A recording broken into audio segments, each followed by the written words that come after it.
कुठंतरी मधुकरी भेटते का नाही रे, फार भूक लागली ना रे ज्ञानदादा, जाणं आळंदीमध्ये. सज्जन हो, आपल्या छोट्याशा बहिणीने सांगितलं म्हणून ज्ञानोबरायांनी मधुकरी आणायची झोळी उचलली आणि ज्ञानोबाला जातायत मधुकरी मागण्यासाठी आळंदीमध्ये. ज्ञानोबराने म्हणायचं की मधुकरी, आणि लोकांनी मागचे पुढचे दरवाजे सगळे बंद करून घ्यायचे. कोणीच मधुकरी आमच्या ज्ञानोबरायाला वाढली नाही, बरं कोणीच वाढली नाही. कुठंतरी 2-3 घरं मधुकरी ज्ञानोबरायाला मिळाली. ज्ञानोबरायाने म्हणायचं की बस बस बस आई, आमच्या चिमुकली मुक्तीसाठी एवढी मधुकरी बस झाली आहे. अहो, आज जर कधी तुम्ही सोहळ्यामध्ये येत असाल ना, लाखो समाज सोहळ्यामध्ये राहतो, परंतु मामा एकही माणूस उपाशी झोपत नाही आणि एकही माणूस उपाशी चालत नाही. आळंदीमध्ये अनेक महाराज मंडळी महाराज, मधुकरी बंद जर कधी झाली तरी सुद्धा कोणी त्यांना उपाशी झोपू देत नाही.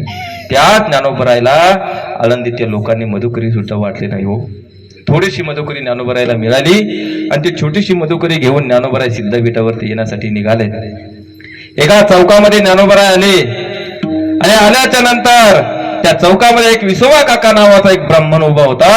त्या ब्राह्मणाने म्हटलेला, हे संन्यासाच्या कारत्या, कशाला आळंदीमध्ये फिरताय रे? ज्ञानोबरायांनी हात जोडावं आणि म्हणायचं, काका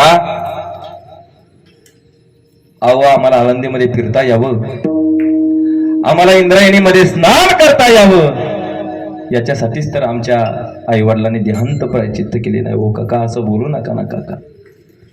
संन्यासाच्या कारका तुला सांगितलं आळंदीमध्ये मधुकरी मागायची नाही, कशाला आळंदीमध्ये पाय टाकताय?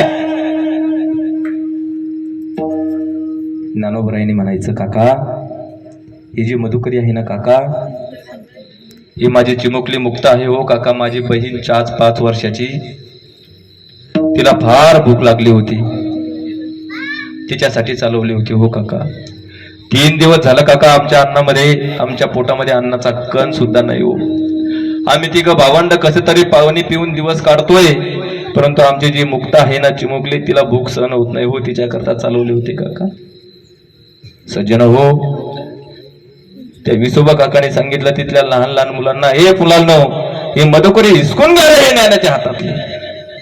हिसकवून घेतली महाराज मधुकरी, आणि मधुकरी सगळी अशी चिखलात टाकून दिली.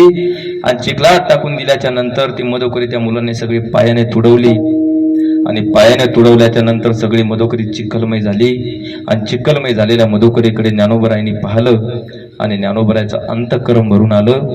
आणि भरलेल्या अंतःकरणाने ज्ञानोबराय म्हणतात की काका, ओ काका, ही जी मधुकरी आहे ना काका, ही मला नव्हती पाहिजे हो काका. माझी चिमुकली मुक्त आहे हो काका सिद्धपीठावरती, तिच्यासाठी चालवली होती हो काका, तिच्यासाठी. मी आता सिद्धपीठावरती जाणार, माझी चिमुकली मुक्ताबाई माझी वाट बघत असेल, तिथे गेल्यानंतर तिने जर माझ्याकडे मधुकरी मागितले तर मी काय देऊ हो काका, सांगा ना काय देऊ? सज्जन हो, या संत कथा आहे बरं, या दंतकथा नाहीये. आमचे गुरुवर्य सांगतात, कीर्तनकारांना सुद्धा असं कीर्तन केलं पाहिजे की समाजाला बरं वाटेल असं कीर्तन करण्यापेक्षा समाजाचं बरं होईल असं कीर्तन केलं पाहिजे. या संत कथा आहे, या नुसत्या ऐकल्या जरी कानाने तरी तुमचा उद्धार आणि माझा सुद्धा उद्धार झाल्याशिवाय राहणार नाही. ज्ञानोबराय सिद्धपीठावरती आले, कुटियामध्ये आले, दार उघडलं कुटियाचं, आणि कुटियामध्ये आपल्या दोन्ही पायाच्या मधामध्ये आपलं डोकं घालून रडतायत. इकडं आपली चिमुकली मुक्ताबाई आपल्या मोठ्या भावाला म्हणतात की निवृत्तीनाथ दादा, हे निवृत्तीनाथ दादा, अरे ज्ञानदादा सकाळपासून गेला ना रे आळंदीमध्ये मधुकरी आणण्यासाठी, अजून का आला नसेल रे आपला ज्ञानदादा, निवृत्तीनाथ दादा का आला नसेल सांग ना. सज्जन हो, निवृत्तीनाथानं मुक्ताबाईच्या पाठीवर माईचा हात फिरवावा आणि म्हणायचं की मुक्ते, जाऊन बघ बरं कुटियाजवळ आपला ज्ञान आला असेल तर. 5 वर्षाची मुक्ताबाई महाराज डोळ्यासमोर चित्र आणा, तुरु तुरु तुरु तुरु अशी चालत जाते कुटियाजवळ. कुटियाजवळ गेली आणि कुटियाच्या त्या खिडकीमधून बघितलं तर ज्ञानोबराय रडताना मुक्ताबाईने पाहिले, आणि पाहिल्याच्या नंतर मुक्ताबाईने हमरडा बोलला की हे ज्ञानदादा, नाही वाढणार हे ज्ञानदादा, या आळंदीकरांनी मधुकरी, तुम्ही रडू नका ज्ञानदादा, मला नाही लागली ज्ञानदादा भूक, तुम्ही रडू नका ज्ञानदादा. अरे योगी कुणाला म्हणतात ज्ञानदादा? योगी पावन मनाचा, योगी पावन मना जनाचा पावन मनाचा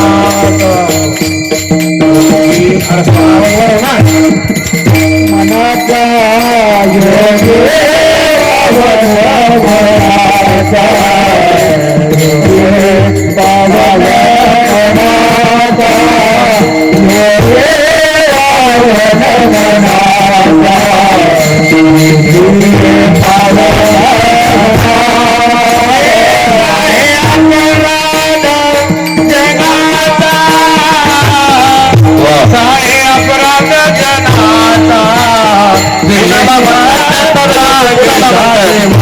कुणाला म्हणताय? अरे दादा, या समाजाच्या अपराध तो कुठं जातो विश्वराग झाले